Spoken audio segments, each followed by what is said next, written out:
7 राज्यों की 13 विधानसभा सीटों के उपचुनाव के नतीजे घोषित हो गए हैं, जिनमें कांग्रेस और टीएमसी ने 4-4 सीटें जीती हैं, जबकि बीजेपी 2 सीटों पर जीत हासिल कर सकी है। जालंधर सीट आम आदमी पार्टी जीत चुकी है। पश्चिम बंगाल में सभी 4 सीटों पर टीएमसी ने कब्जा जमा लिया है। वहीं हिमाचल की अगर बात करें तो हिमाचल प्रदेश में मुकाबला 2:1 का रहा, जहां 2 सीटों पर सत्ताधारी कांग्रेस जीती है और 1 पर बीजेपी ने जीत हासिल की है। हिमाचल प्रदेश में मुख्यमंत्री सुक्खू की पत्नी कमलेश ठाकुर ने कड़े मुकाबले में देहरा सीट से बीजेपी उम्मीदवार को 9,399 मतों से हरा दिया है। उपचुनाव के नतीजों को देख करके एक बात तो साफ हो गया है कि बीजेपी उपचुनाव में भी कमजोर पड़ रही है। सवाल है क्यों? तो चर्चा इसी मुद्दे पर करेंगे। नमस्कार, मैं हूं आशीष सिंघानंद और आप देख रहे हैं एबीपी लाइव।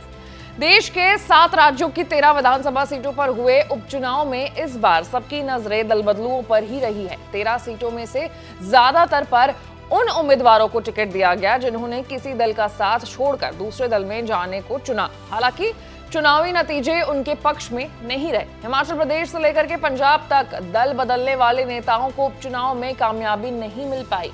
बीजेपी ने सबसे ज्यादा दल बंधु नेताओं को टिकट दिया था।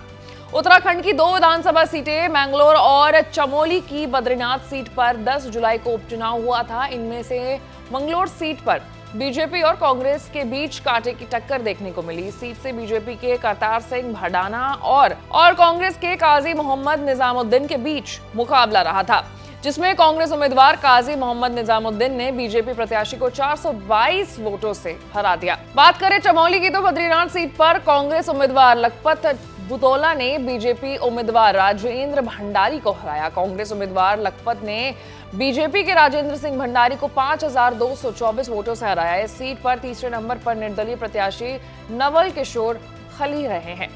वहीं कांग्रेस प्रत्याशी काजी निजामुद्दीन की जीत के बाद पूर्व मुख्यमंत्री हरीश रावत बीजेपी पर हमलावर नजर आए। उन्होंने कहा है कि जनता जनार्दन ने कांग्रेस पर अपना विश्वास जताया है। हरीश रावत ने कहा है कि सत्ता दल के दबाव और उनकी गुंडागर्दी, पुलिस प्रशासन की जोर जबरदस्ती काम नहीं आई है।